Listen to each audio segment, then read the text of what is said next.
이런 상황에서 한 시민단체가 정몽규 대한축구협회장을 경찰에 고발을 했죠.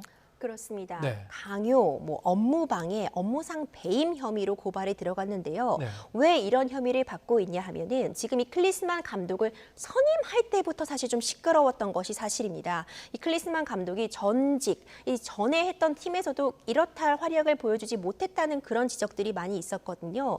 이 선임을 하는 과정에서 이 정몽규 대한축구협회장이 좀 독단적인 결정이 있었던 것이 아니냐, 또 이런 의혹이 좀 제기가 되고 있는 상황이어서요. 네. 이 시민단체 측에서는 만약 이것이 사실이라면, 즉 한 사람의 독단적인 결정으로 인해서 대한축구협회에서 이 클리스만 감독과 감독 계약을 체결한 것이라면 이 부분에 대해서는 어떤 대한축구협회의 업무 방해에 해당할 수 있고, 의무 없는 일을 강요하게 한 강요죄에 해당할 수도 있으며, 네. 경우에 따라서는 그것 때문에 어떤 업무상 행위에 위배되는 행위를 통해서 본인 또는 제3자에게 이득을 보게 해서 다른 사람들에게 손해를 끼친 행위, 업무상 배임에 해당할 수 있다. 이런 혐의로 지금 고발이 들어갔다고 지금 전해지고 있습니다. 예.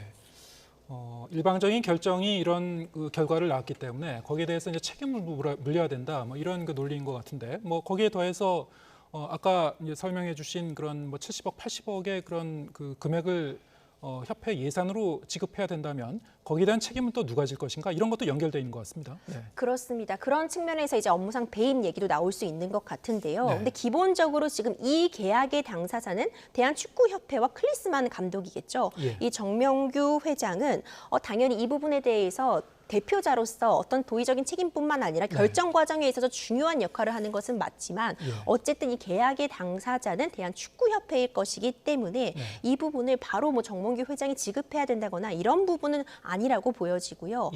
다만 이제 문제가 되는 지점은 이 선출 과정이 있을 거란 말이죠. 어떤 예규나 어떤 규칙에 따라서 회의를 하고 거수의 찬단에 따라서 결정하는 그 과정에 있어서 만약 문제점이 발견된다면 얘기가 달라질 수 있겠지만, 이런 과정들을 다 거친 상태에서 선임된 감독의 문제라면 사실 개인에게 책임을 묻기는 또 어려운 측면이 있기 때문에 어쨌든 이 시민단체 측에서도 이 상황에 대해서 이 감독의 선임에서부터 어떤 문제점이 있었던 것이 아니냐는 문제 제기를 하면서 이런 고발이 진행됐다고 볼 수 있을 것 같습니다. 네, 이렇게 이제 고발까지 들어갔기 때문에 법리적인 쟁점을 좀 짚어봤고요.